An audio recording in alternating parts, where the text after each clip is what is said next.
I'm not going to surprise anybody by saying the first thing you need to understand if you're a private equity investor and you're going to be sharing this with your executive search firm to work with, or you're going to hire yourselves directly, is you first need to understand the firm's culture. And what I mean by that is I don't mean that the answer is we're a hardworking, collaborative team who pulls together and gets things done. What I mean really is really understand what it's like right now and what you want the desired outcome to be. This is the ERP Organizational Change Journal podcast, brought to you by Nestle & Associates, a Newport Beach, California-based ERP organizational change management firm serving the private equity industry. The ERP OCJ seeks to share expertise, insight, experience, and research, and to create effective conversation to help guide ERP organizational change to real, measurable, and verified success. And now, here's your ERP expert and host, the founder of Nestle & Associates, Dr. Jack Nestle.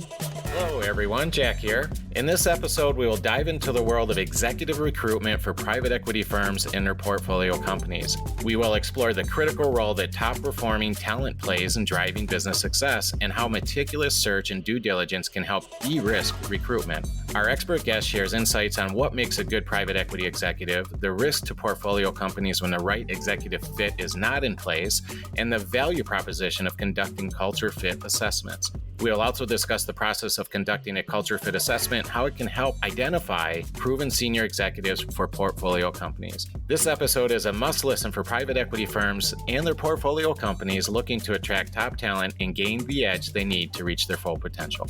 Our guest today is a specialist in executive recruitment for private equity firms and their portfolio companies. As the founder and managing partner of Raw Selection, he has helped numerous companies build teams of A players to reach their full potential. With a focus on de-risking executive recruitment, our guest has a deep understanding of the critical role top-performing talent plays in driving business success. He is here to share valuable insights on the importance of culture fit assessments and strategies for mitigating risk in PE executive recruitment. From Leeds, England, Alex, welcome to the show.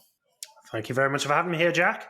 Alex, thank you very much. We're really looking forward to this, really looking forward to your insight. And, this is a highly relevant topic to ERP organizational change because I strongly believe that at the end of the day, leadership is the crucial factor for successful organizational change in general, but certainly ERP organizational change. So I'm really looking forward to this conversation. But Alex, before we get started, can you share more about yourself to our listeners? Yeah, absolutely. Jack did a pretty good intro there. There's not much for me to add, but I'll top up on the top. So we're a executive search firm. We work exclusively with the private equity industry. We don't work with any firms outside of it. So we'd like to think we know it pretty well. We've got two divisions in our business. We work with private equity firms directly to appoint their investment and back office teams, and we also work with their portfolio companies to appoint their C-suite executives into their portfolio to obviously drive it to a liquidity event. So based in the UK, we do most of our business in North America. We do a little bit of work across Europe. Should have been American and my life would have been easier and I wouldn't have to work so late. And yeah, I've been in this market now for probably far too long, probably 13, 14 years of operating in this. We'll continue to grow our shop here and working with some phenomenal private equity firms in the market, and we only work with low middle market, so we don't work with large cap guys. We work in what I'd regard as the sexy end of the market, rather than buying big businesses and flipping them. So I think low middle market's more exciting, but I'm sure I'll change my tune when we eventually break into the big caps in 10, 15 years time. Got it. Well, thank you, Alex. I appreciate it. We're excited and honored to have you today. And again, your expertise in executive recruitment for private equity firms and their portfolio companies, I think our listeners are going to find your insights valuable for sure. So thank you very much. Listeners, all of us here at the ERP OCJ hope you find this podcast useful as we share lessons learned, discover best practices, and explore the human element components of ERP organizational change. Please stay with us till the end. Alex will give his actionable golden nugget of advice based on today's conversation, and I will recap today's key discoveries and offer my suggestions on how to implement what we learned today. Because our conversations are built around the listen and learn approach, it's when you apply what you've learned that you begin to move the needle forward. So let's dive in. So Alex, my first set of questions here are really, I just want to explore this idea of what makes a good private equity executive. And so can you share with our listeners about your experience working with private equity firms and their portfolio companies and what you've learned about hiring for executive roles? Yeah, absolutely. So, firstly, look, the private equity industry is absolutely jam-packed with incredibly intelligent individuals. The portfolio companies are full of incredible executives. But if there's one thing that I've learned, that having the job title of chief executive, CFO, COO, it does not mean that you're exceptional at what you do. Yeah. And unfortunately, for a lot of private equity executives out there, what one good executive's done at one company doesn't guarantee, as I'm sure you'll all realize, that they're going to be good at the next one. And unfortunately, there's plenty of paper executives, but they don't make exceptional leaders to come into businesses. So what I'd say around that, because it's easy for me to say that and then leave you all thinking, well, what do we do about it? The criteria here for avoiding such scenarios is the deep dive into what the actual need of the business is and the criteria of the executive. And in linking into what Jack said there about the golden nugget, the old if you stay till the end type process, I'll give you the actual process of how to deal with that and how to negate the issue that you will have of bringing executives in and them not being right. Royal Selection has an incredible reputation that since I founded the business back in 2017, we have a 100% retention rate on private equity C-suite executive appointments that we've completed since we started the business. Nobody has left the business within the first year. And that is the key critical success factor of an organization. That can you hold that? We've had multiple people leave in between the first year and the second year. But the only reason that's happened is because they've exited the business. They've sold, and obviously sold in those parts to a strategic and then moved on. So we do have a really good process that we follow, but that's very much it. There's really good executives in the market. There's some incredible people, certainly at private equity level, certainly at portfolio level, but just because you've got the job title doesn't mean you're exceptional at what you do. Yeah. Well, Alex, I would say that's quite the proof in the pudding metric that your team has the 100% success rate within the first year with retention. I mean, in this world, that's pretty impressive. We'd like to think so. Yeah. So Alex, in general, one of the things, as I'd mentioned earlier, this conversation is highly relevant to our practice of ERP organizational change because, I think effective and efficient leadership is the key. And I really have spent a lot of time formally and informally studying leadership. But what do you think are some of the key skills and attributes that you believe are essential for success in a PE executive role? So, it's kind of a general question, but is there any rhyme or reason or maybe patterns is a better way to ask the question in terms of skills and attributes that you see in your most successful executives? Yeah, so there's two elements that we've got here. We've got your private equity professionals, so your deal makers, your people in the business, and the people in the back office of the business. I don't like the term back office, but I haven't come up with a better option of that. And then obviously you've got your executives in your portfolio companies, which being a private equity investor, they're probably the latter's where you find more of your challenges. What are the key skills and attributes that you believe are essential? And this is something I ask a lot on the podcast. And what's interestingly enough is I get lots on my own podcast that I run. What's interesting enough is I get lots of answers around hard work, motivated, self-driven. Like I have not seen a job specification written up by a recruiter or a business where they haven't asked for somebody who's self-motivated. And if every criteria of a business for hiring had self-motivated in there, then we'd probably have a lot less problems than we do with the churn and turnover of executives that we see both in private equity, and I know that happens in what I regard as the normal world, if that's the right term to group the rest. So this is a bit of $1 million question. The answer is, I'm going to give simple, but equally there's a lot of complexity to it, and we could spend probably the next 2 hours working this out. The problem is, if I gave you the key skills and attributes that will make an executive a success, you could also go, well, this person had it and they didn't make it successful for whatever reason. So one thing I always say is it depends on what you want and depends on what you need. Private equity firms, in my experience, are very good at deciding the type of executive they want, but sometimes not always the executive that the business needs if we focus on the portfolio side. So it's getting a really clear picture of that. And again, that links into the kind of final pieces. I'll give you the process of how to run that. But one is them having the level of experience that you need in order to deliver the outcomes that you're looking for. And two, if I look at any executive that I speak to, the very difference between the motivation, hard work, driven, do whatever it takes, time mentality is simply that the executive has the desire to do whatever it takes to get the job done and get the job done well. And that seems to be the difference between a good executive and a bad executive, is they have the experience that you require and that you need in order to deliver the outcomes of the business. And there's a lot of complexity in that. Just because they've worked at a competitor doesn't mean they've got that skill set.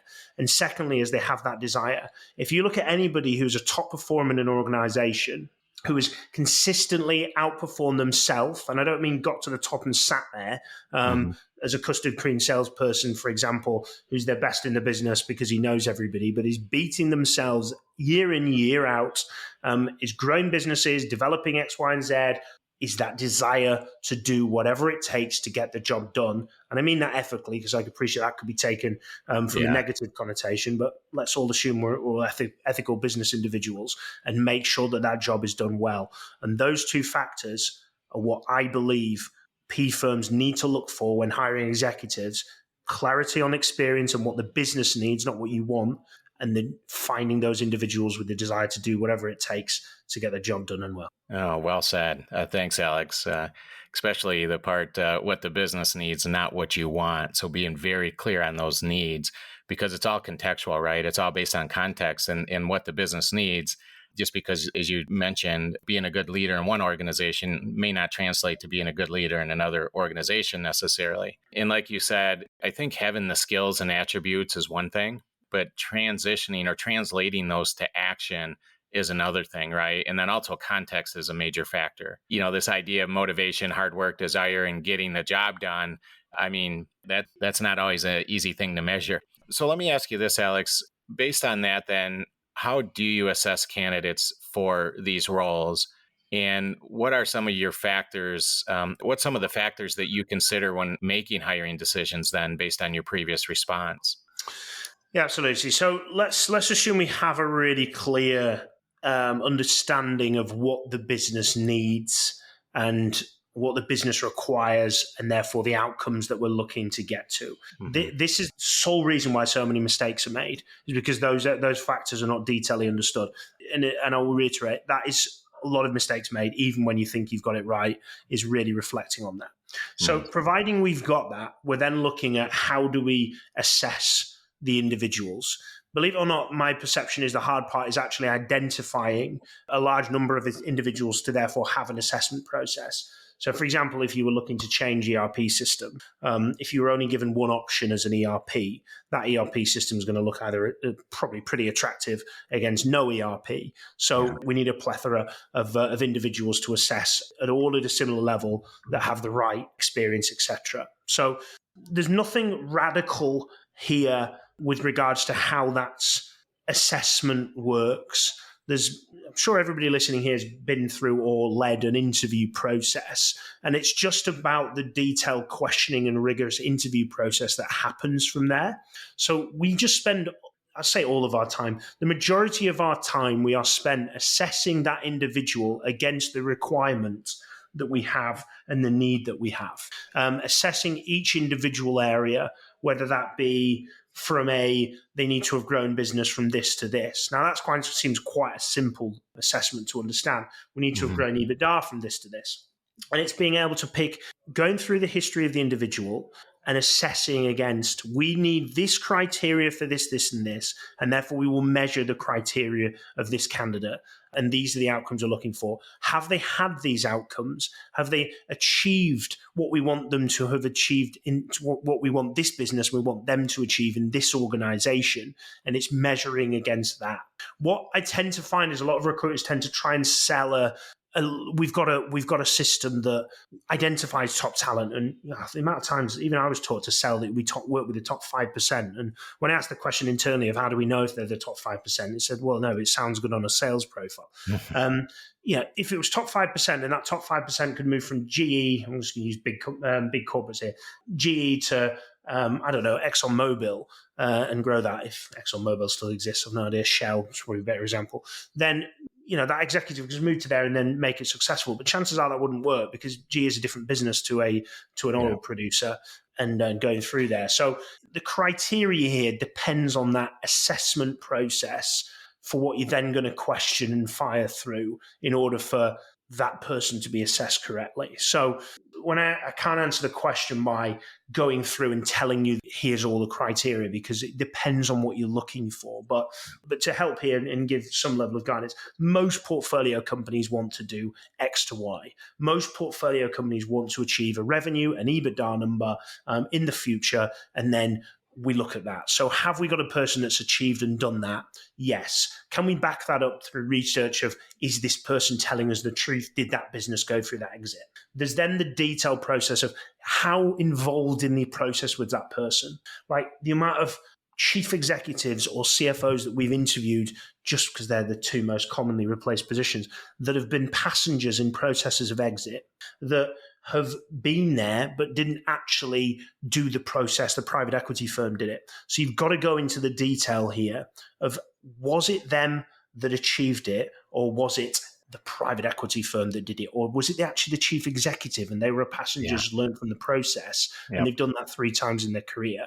So the key criteria questions in the assessment comes from, what are you looking to do, without going through tons of questions which may or may not be relevant, but then it's then diving in. So if you think about the key criteria you want to do for your portfolio company right now, look at the outcomes you're looking to do, measure the candidate up against that if you're doing it, or just use an executive search firm to do it. But of course I'd say that. Then literally go into detail on, did they run the process? Did you meet with the investment bankers on the exit process? Did you do this? What challenges did you come through? And then break that down into granular detail based on what you're looking for them to achieve. And don't just look at the top line outcomes with regards to the assessment of the candidate. Look into the potential challenges. One of the key areas that we regularly see from a CFO perspective is ERP implementation. That nicely fits into to what you guys do there. But if you're going to need that change on an ERP basis, has the profile done that? Have they worked with the ERP system that you may want to use in order to implement that? Have they done it in a similar environment? It might be that they don't have that, but they've got everything else. And therefore you might need to outsource that and bring that in. But the challenge comes when you miss too many of those gaps, and therefore it just ends up causing problems. Yeah, absolutely. Great insight there. And, we've seen cases, over and over where we've seen leaders that are very charismatic and they've had some success at a previous portco, but then in their next role, they've lasted 6 months. I could provide several examples on that. And it's just all the points that you're making. There's a lot of things to really look at and understand to make sure that they're the right fit in that context for that organization. And I think that's a significant piece of the puzzle that private equity firms need to understand. But what would you say are some of the biggest challenges that PE firms face when they're hiring executives, and how do you help them overcome those challenges? And I think through your answers to the previous questions, I think you've covered some of that. But, in general, as a PE firm, what's their biggest challenges, and why do they go to Alex in your company to begin with? Yeah, so the first thing I'd say is that understanding piece. So it's a bit of reiteration there, but actually understanding the criteria of what you need. Yeah. I think, again, I'd challenge any private equity executive as, when did you last get trained in interviewing people? I challenge any private equity executive, and I don't mean to be confrontational here, but nor am I saying that we're experts and we do X, Y, and Z and, oh God, we know everything. That's absolutely not. I'm not going to start sitting down and saying I know more about an LBO than anybody else.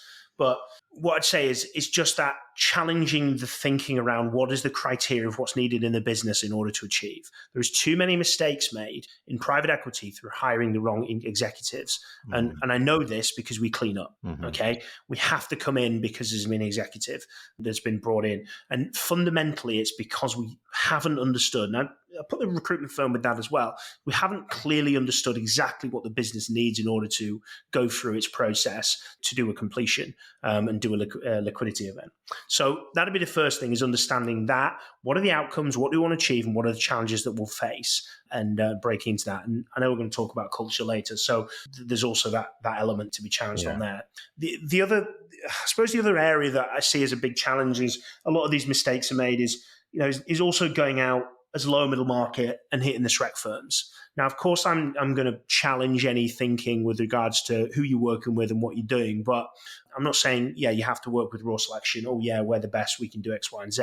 It's not my positioning. My positioning is working with the right executive search firm that can support you and your firm. If your name isn't Warburg Pincus, Carlyle Group, I'd challenge maybe that thinking. If you're having issues, if you're working with a firm and they're nailing it, it doesn't have to be Shrek.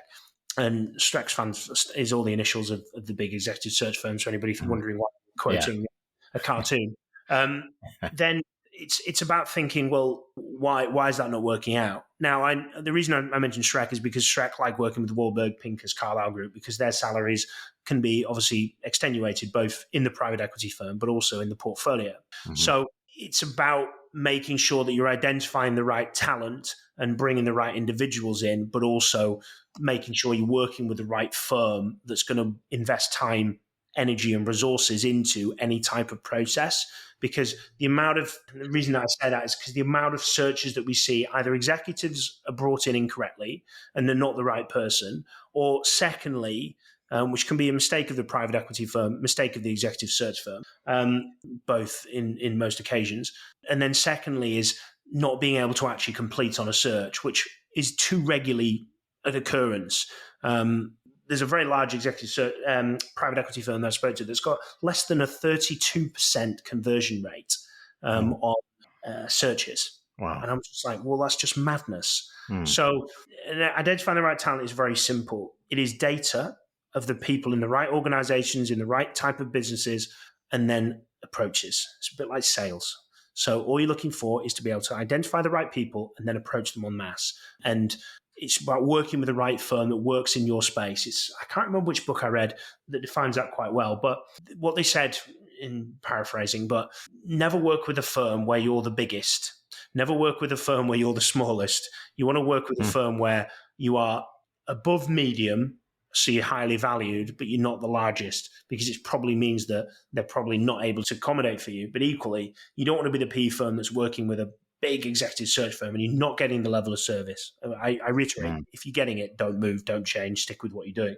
But that level of service isn't as good because they're chasing the bigger bucks and you're actually the small fish, and therefore you're getting passed to, no disrespect to juniors in a firm, but you're getting passed to people who probably don't have the level of expertise and experience, and the partners probably out for dinner with somebody of more value. So that's a few challenges in there. I apologize. That's a little bit of a burning point for me because I'm sick of, it's great because we get approached all the time from private equity firms now wanting to solve the problem. But just that level of working with the right firm and due diligence beforehand just saves you the mistake of hiring the wrong person, but also secondly, not getting anybody in the first place and having a gap for ages. Good information there, Alex. And, the first set of questions really are focused more on what makes a good executive and fit and context. And if you don't mind, I'd like to maybe slightly shift gears and talk some about the risk of the wrong executive fit for portfolio companies. So what does that look like? What are some of the risks that a portfolio company can face when the wrong executive is in place? And how can these risks impact the success of the business, the transition? And, obviously, most mergers and acquisitions, especially post-close, can be a highly disruptive time and certainly a very transformational time typically within the organization. But what are the risks to that challenge to begin with if the portfolio company doesn't have the right executive in place? So you've got two challenges. You've got the wrong executive, and then you've also got no executive. I'd argue that no executive is better than the wrong one, but at least you're going somewhere if you've got it.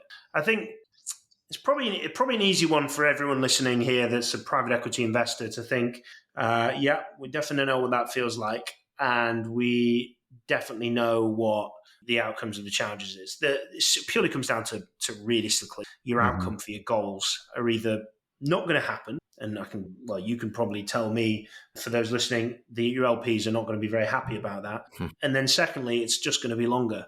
So you're either not achieving what you set out to do, which is a business of 100 million from 20, and an EBITDA of 40 million, which gives you the IRR of 2.5, whatever it is you're going for. You're either going to miss or you're going to extend your process, which, okay, fine. Venture's fine with that 1 in 10 type approach, but that's not really fair and not really accommodated in private equity. So that can be the real, what we call the headline type issue. But you then break into things a little bit smaller and you begin to lose the good people in the business. You begin to lose the people that may have actually been the people that could have helped turn things around with no executive. And nobody likes to be in a bad environment. Nobody likes to be in a business that's set to achieve something and isn't going there. So, and you then look at the private equity firm and raising capital.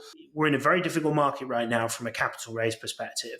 And the only thing you can look at is how well has your firm performed. And if you're struggling to raise capital, and the answer to that question is probably you haven't performed as well. You might have smashed it out of the park, but you struggle in relationships. That could be the case, but it's likely that your performance hasn't done as well. And then you've only got to look at, have we hired the right executives to bring it in, and have we invested in the right companies? Now, providing you've done the right of the latter and the right businesses there, it's the executives to bring in to drive that business to the right outcome. And there's such a follow-on and a problem that curtails from this, that just getting the right people in the right seats, and whether that be in the portfolio company or the private equity firm, we can all think, if we all imagine now the person that you've got that you're just like, God, if I could just twin him, if I could just clone that person, I can have 3 of John's, 3 of Jane's, and just run them across the portfolio companies, and they'd be smashing it. 3 people in the associate level that would just kill it. And we're all like, yes. And we know the value that they bring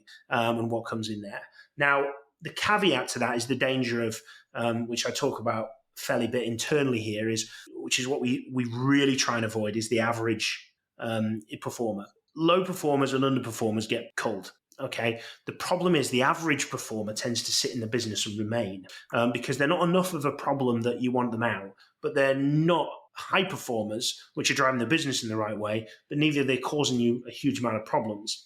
And that at the C-suite level is a really, really, real big issue, because that will extenuate your process more than having a bad performer in, because they tend to go immediately. Whereas your average performers, which we talk about the run executives in place, will just quell the business. And I've seen multiple private equity firms have issues with that. And, especially lower middle market, especially if it's deal by deal, especially if not a huge amount of pressure to exit immediately in fund cycles, then just holding on to those executives for far too long. And then deals go by the wayside. You get a 1 return, you get an even worse return on your capital. You sell it back to the founder. Dealing with a private equity firm that's just approached us about a search, and they've just had to hand the keys back to the founder and try and sell him it back because it's not worked out type process. So, everyone's heard of the nightmare outcomes and the nightmare scenarios, but, we've just got to protect private equity investors' careers and make sure that they're continuing to make good decisions on the portfolio side, which is what they've done.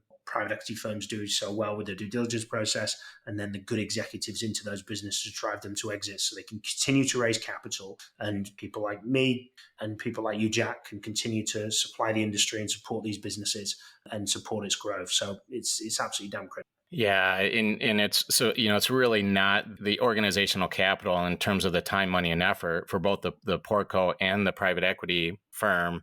As you'd mentioned, the risk is that it can have a major impact on raising capital, on operational and financial performance. And, there's plenty of research that shows effective leadership and culture, which I do want to ask you some questions, in regards to culture. But there's no doubt that effective leadership and the right person that creates the right organizational culture has a significant impact on operational and financial performance. So, the risk is of not getting the right leadership in place is substantial. So do you mind, can you share any examples of situations where you've seen the wrong executive fit have a negative impact on a portfolio company? And what did you do to address the situation? So you shared, what is the right fit? What's a good leader look like? What the risk is? But can we maybe just drill a little bit deeper? And do you have a tangible example that you can share? Unfortunately, I've got a lot. So we've done a number of replacements in businesses, and we've seen a number of issues. I've seen executives in there for far too long, and usually it's the case. If you start thinking if you need to you need to exit somebody, they're not right, and then you wait in 6 months, year, 3 months, then you've already made your decision. When you start discussing that at the boardroom table when they're not there, or discussing that with one of your partners in a private equity firm, one of your colleagues there. So, I've got multiple examples, unfortunately. One of which was, I won't mention any names because the private equity firms won't thank me. Oh, absolutely. But right. the portfolio company of a organization based in the US, chief executive had taken on the onus or valiant choice of deciding to sue one of their suppliers and spent an absolute fortune in decided to defend himself without a lawyer. So saved a little bit of money there, and then end up losing and had to pay all the legal costs defending a mistake that he made in the business. So, it was an e-commerce business, and they made a fundamental error on spend, and he decided to sue them, and then it took the business into liquidation. The private equity firm managed to save it, and we got a chief executive in there who then took that through to a liquidity event. Another business where it was a organization, again up in the west coast of the US, northwest coast, and it was an organization which really bad culture, really bad built out executive team, which fundamentally stemmed from a chief executive who'd been there for, I think, 9 years, and again was taking that business down the wrong way, wasn't modernizing the business, wasn't taking it into new, utilizing technology. Everything ran old school. The investors and obviously the debt holders, with it being an LBO transaction, were starting to put significant pressure on because people wanted to exit. It had been an incredibly long time.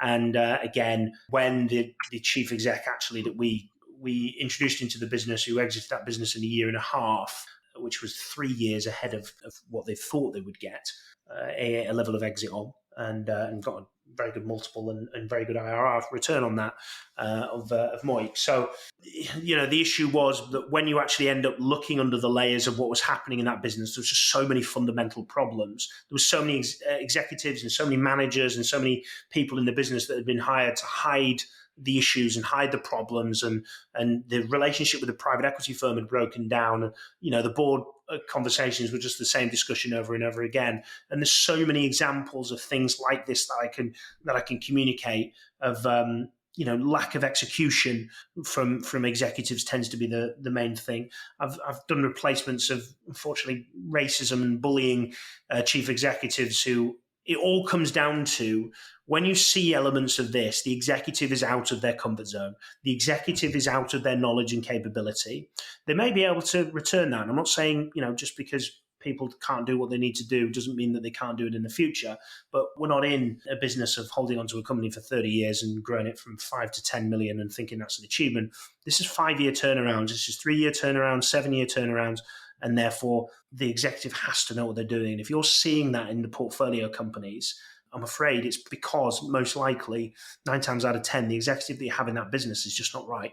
The executive you have in that business is out of their depth, and they will create every reason around it to try and put it onto someone else, to hire an executive, to bring someone else in, and the good people will exit fast, and they will go to somewhere better, they will go to somewhere nicer, and your rubbish people will stay because that environment suits them, and they can hide, and they can be protected, and they can remain in a business that isn't doing well and can blame the market. They can blame whoever. They can blame the person who used to work there. They blame the good person for leaving them, whatever around there. So far too many examples of that.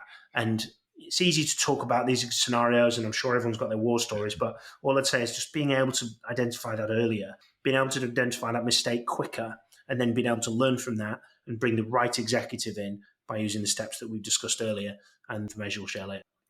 Well, great examples, Alex. Thank you. I mean, risk can't be any more severe or realized than that. Those are some pretty serious consequences of poor leadership. And, there's a lot of research on organizational culture and leadership, and discussions around what's the rhyme and reason, what are the patterns of effective leadership, which I find to be just a fascinating topic. And conversations around such ideas as, transformational leadership, transactional leadership, servant leadership, and so on. And it sounds to me like you dig deep into two fronts, right? One is you make sure you understand the individual, what success did they have and why did they have it precisely? And, so you dig into that experience and you dig into those skills and traits as much as you possibly can to really understand the individual. But then you dig deep into the specific requirements of that portfolio company. So you don't just assume because success happens somewhere else that it's going to happen for this particular portfolio company. It sounds like you, through the mechanism and in the tools and the methods that you've described so far, you try to make sure that those two are as aligned as much as possible. Is that a fair summary? That's absolutely the case. And what's on top of that, if you're thinking about how on earth do we identify if we're making these mistakes and we're not getting the right executives in and we've got a 1 in 2 hit rate of hiring and them being right, ask yourself this question. Once you've identified the outcomes of what you want to do, which most private equity investors are actually tremendous at because they've done the due diligence and they know where they want to take the business, what are the challenges that the executives will face coming into this organization? And if your recruiters aren't asking that questions, ask them to ask you it and give them that information. They're going to face this, they're going to face that, they're going to face this. This will be difficult. That'll be hard. This will be a real challenge for the business. This will work. This doesn't happen. We're not happy with the firm's culture. We're not happy with this, and this. And that then we'll be able to build the picture because then you can get the experience side right at the very minimum to then know exactly what you're looking for. And then that takes us into the kind of cultural aspect of what we And speaking of the cultural aspect, and thank you for your time, Alex. This is a fun conversation. Before I let you go, I have about 3 more questions or so, and I'd like to discuss culture with you a little bit. So how important is culture fit when it comes to ensuring a good executive fit? And how do you balance this with other hiring criteria? Yeah, so I think the culture element is played a little bit by recruiters as a little bit of a mystery. And when you kind of go into it, there's no real detail around it. But the cultural assessment is as important as the experience required details. And I'm not going to surprise anybody by saying the first thing you need to understand if you're a private equity investor and you're going to be sharing this with your executive search firm to work with, or you're going to hire yourselves directly, is you first need to understand the firm's culture. And what I mean by that is I don't mean that the answer is we're a hardworking collaborative team who pulls together and gets things done. What I mean really is really understand what it's like right now and what you want the desired outcome to be. As that executive will need to change, drive, mold, and turn that into what you want. And then building this out into the requirement, the role profile, the scorecard, the job specification, whatever you're going to call it, of that business. So that is absolute criteria. Most firms will go, well, it's this, it's that, it's this, or we don't really know the culture and we don't really know what it's like. If it's low middle market and we're making a change, we've acquired the business, it's first time founder owned, and you're going to make that business into now a growth machine, and you've obviously identified that through DD, then there's going to have to be cultural changes. It's probably been a bit sleepy. There probably isn't the quite up and go that you've seen previously. Can be a bit different if it's already done a private equity exit, the wheels are already turning. But, there's going to be some cultural changes there needed, or it's then just simply understanding the actual cultural criteria of the business. So then you can bring the right executive in. And the best way for me to explain something around that is if you've got a culture of that fast-paced drive dynamic that you'd probably like, and then you bring an executive in that's slow-paced, that's really, in fact, I don't think any private equity firms are going to be going after the slow place. So let me bring something different. The creative type executive, the individual who really flamboyant, who's really high energy, who's really heavy conversational, and you're bringing them into a business where it's real head down. You've just got to think of how do you bring that in. If you're looking to bring a little bit of an element into that, and that's where you want to grow the commercial, and that's an element that you need to bring in, and that fits the toolbox or the toolkit of the executives, and therefore you get all 3. But you've also got to think of culturally both where's the executive team, but also what's the business. The business is sleepy in the executive team. You've got CFO who's really dry and doesn't come out of his office, but he's phenomenal at process systems, integration of businesses, but really quite timid and likes to be in the background. And you've got COO who's just process driven, etc. Now you've got a business that is that. Now, what are you probably missing? You're probably missing an element of that camaraderie, that leadership type, the engagement employees, the building relationships, the commercial element of working, commercial acumen of working with clients. So you've got your cultural element from your C-suite team, and then you've also got your desired outcome. So, Alex, what is a culture fit assessment exactly? What does that look like? And how does that differ from other types of assessments that are used in hiring? But what does that look like exactly throughout your process? Yeah, so the cultural fit assessment that we run through, again, probably a difficult one for a lot of firms to kind of go through, because over the years of recruitment, you begin to build the understanding of what a good executive looks like and how they Hmm. communicate. But in essence, it's the makeup of an individual that we're assessing, we're looking. And we do our cultural fit assessments from absolutely everything of their communication. We're looking from the point of our approach to the discussion right through to from our detailed interview process.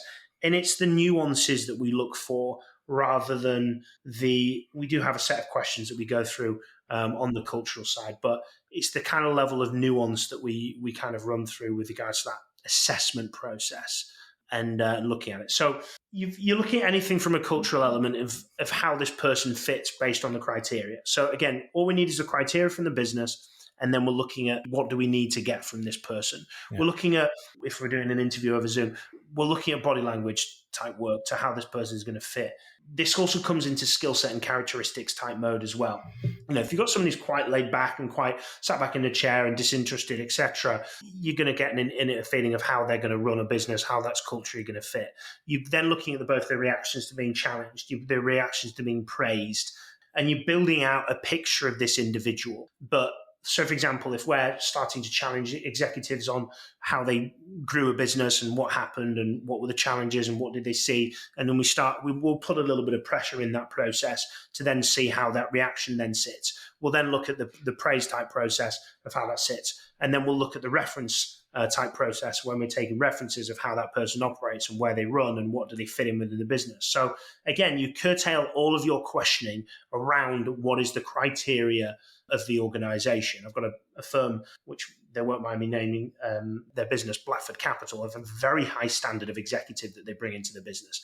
They've got a very clear criteria, both on experience and on cultural element of the individual they're bringing into that organization from a skill set, characteristics type process. Mhm. And we really have to go into detail of what we're looking and how we identify that. And that all comes down to how do you identify that somebody is, which is all simple stuff really, but we just don't maybe engage as much of it because the whole interview process is happening. Whereas when we tend to interview them, it tends to be a little bit more relaxed because it's not in a scenario. So we begin to see the body language. We begin to see the real communication level. We begin to see the real passion, the real energy, the real reasons of how they work. How do they deal with certain confrontation with employees? How do they deal with their process being challenged and executives in the business asking questions and probing? And that's how you begin to see the actual individual and what they look like and how then you can then fit them into a business. Yeah, and Alex, I can tell you factually that many executive placement firms don't focus on culture fit at all. And I believe very strongly in this idea that you're sharing with our listeners today. And that is, the leadership culture fit. In fact, I wrote a couple articles on that quite some time ago, and I'll include those in our show notes. But this idea of really honing in on the leadership, not only the skills, attributes, experience, but making sure that they are really the right person to not only necessarily align with the culture, but to put the culture in a position where you need it to be. Again, organizational culture has a significant impact on organizational performance in general. So, such a crucial idea. So if you can just summarize for us this idea of culture fit assessment, what are some of the benefits of a culture fit assessment for both the PE firms and for the candidates? So, what does that look like? You've done your job, you just found the right match. I mean, what are the true benefits? I mean, what does that look like? So if you want to see, so when you've got that culture right, you've got an organization that is not in the right cultural aspect and you want it to be something, or you've got an executive that fits in with the C-suite, rest of the C-suite team, you see the full color of an organization being able to fire and being able to run. So it's easy for me to say, once you get that right, your outcomes become closer. Mm-hmm. So fairly simple. But when you're looking for those great executives, those exceptional individuals that are proven time and time again, what you'll tend to see is that they're culturally able to change businesses, culturally able to shift businesses' mindsets to make them better organizations to take them through to good liquidity events wouldn't have had previously.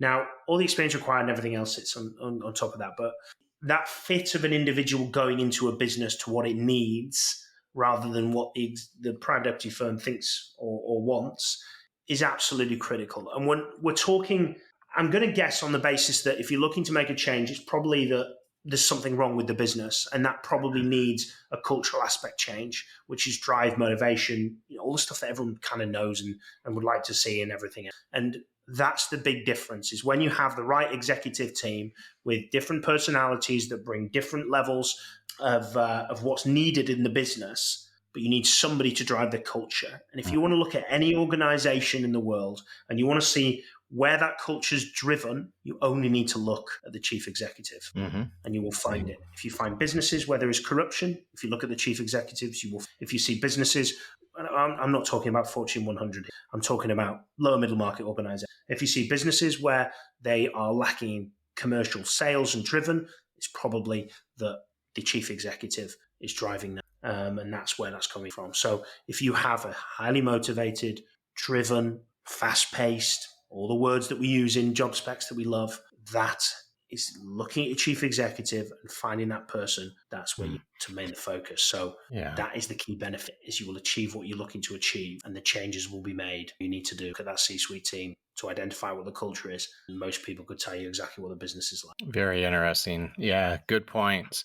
Alex, we do a lot of cultural assessments.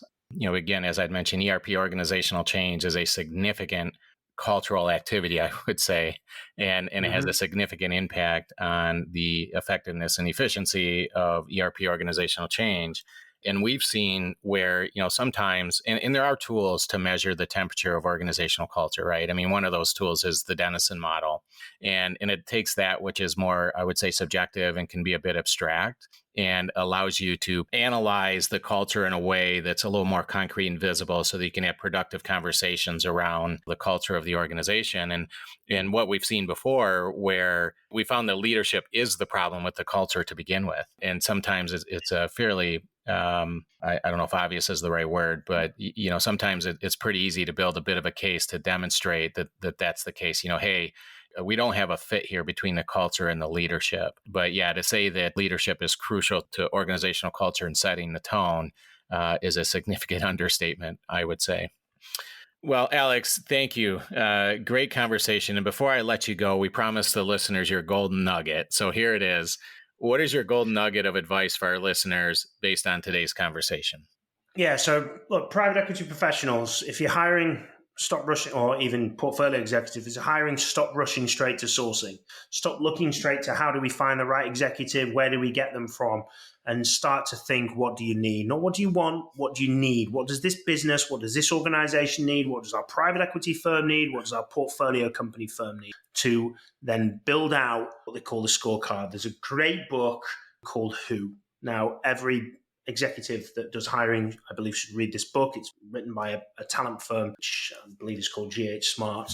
And it's just absolutely phenomenal. And building out those scorecards and understanding exactly what the business needs. And think about the journey and the outcomes that you're looking to do. So if it's a private equity firm, where do you want to get your private equity firm to? If it's your portfolio companies, you're clearly going to have some outcomes already identified if you put those processes together on due diligence, etc. And then based on those outcomes, track backwards. What are the hurdles you expect to achieve? What are the issues that you expect to face? Is it that we need ERP implementation? Is it that this is going to be a sales to a strategic? Is it that we need to attain customer knowledge? Is it that we need the level of debt eradicating in order to take this to a liquidity event? Is it that we have people challenges? Is it that we have X? Is it that we have Y? And think about everything from for the first 12 months to the next 5 years, and identify the challenges that are going to happen. Build out the criteria of what you need from that. Stop going for look, this is the criteria that you want to be looking for, but the headline criteria is we need a proven executive with lower middle market experience that's worked in a business sub 100 million in revenue, that's also had industrial services, that works for a competitor, that's done an exit, and boom. Okay, fine, that's great. But let's build into the detail of what the business needs. The business needs a cultural change. We're currently a sleepy organization. And then look for the key criteria of what will move the needle in the business. There are usually 3 areas, the power of 3, that are these 3 things happen, the rest will drag along. Those are the criteria that you need to be looking for on top of, we need exit experience, we need private. I'm big game for that. Don't we start going after Fortune 100 candidates? The risk level's too high, and then trying to bring them into private equity. And I know there's people that have done that, and I know people who've been successful, but equally there's too many that haven't. So proven executives, all that's kind of ticked off, and then just break down. We just don't see enough of that breaking down up to that. What are the challenges prior? Build out those scorecards. And for those that haven't heard of scorecards before, they aren't 1 to 5 numbers. Oh, yeah, he's a 1, he's a 5, he's a 3. You can build it that way, and I've seen it, but it's just literally, here's the criteria of what we need from an experience perspective. Here's the criteria we need from a cultural perspective. Here's the criteria of what we need from a skill set perspective. Clearly measure exactly what we need. The 100 million. Have they done this? Have they led an exit? Have they done that? Build that into your interview questions for questioning actually what happened in this scenario. Google did a huge amount of research. They spent a fortune on how to get the right person into the organization. And they still got to the end of the process and realized it was, which doesn't give anyone really any hope. Yeah. But the main thing they did that reduced the level of mistakes was they asked the questions in the interview, they used to ask the questions about how many golf balls can you fit in a car, and how many elephants in the Sahara Desert and stuff like that. Yeah. I know there's still firms that use that. I believe McKinsey still have a questioning based on that. But the questions that they found were the real ones with it. You did this. Tell me how you did it. Tell me in detail, what were the challenges? What did you face? How did you overcome them? Etc., etc. And real competency-based questioning will find you the executive you want, and then you will be able to move. Great insight, Alex. Thank you so much. So today you shared with us what makes a good executive. We talked a little bit about this idea, of course, attributes and key skills, but also the idea of motivation, hard work, desire, and ability to just get the job done. And you talked about hyper-focusing on really understanding that individual and what made them successful in the past, exactly. But then we talked about really understanding the requirements of the organization so that there's a individual hyper-focused match between that individual and the very specific requirements of the business. And then you shared with us some of the risk of the wrong executive fit for portfolio companies, which can be significant. And then, of course, we talked a little bit about this idea of, this culture fit assessment and how critical that is for executive leadership. And my hope is that because our conversations here are built around the listen and learn approach, you can now use this great insight from Alex to move the needle forward. So, Alex, thank you so much for your time today. I really do appreciate your time, appreciate the dedication to your practice. I do think you are unique. You certainly have some differentiators. You're focusing on some things that not all executive search firms focus on. That's to be sure. One last favor, Alex, if you can tell our listeners how they can get in touch with you and how can they learn more about Raw Selection? Yeah, again, appreciate you bringing me on the podcast and discussing talent. It's my favorite, certainly my favorite topic. But if anybody wants to reach out, so Raw Selection, if you Google it, I hope will come up in the top. And its email address is alex.rawlings@raw-selection.com. Anybody that realizes my surname and realizes the company name will work out why. Not the best name for an executive search firm, but I didn't spend too much time thinking about it. And then again, Alex Rawlings, find me on LinkedIn. There's a fairly famous Alex Rawlings who's multilingual. I think he's 7 or 9 different languages. Being a typical Brit, I speak American, English, and Australian fluently. So if you do find somebody who's loads of different languages, that isn't me. But yeah, happy to connect, happy to speak with anybody that wants to talk talent and how we can help them. Super. Alex, my friend, thank you very much for your time. We appreciate it, and we'll talk soon. Perfect. Thank you very much. Thank you for joining us for today's episode of the ERP OCJ podcast.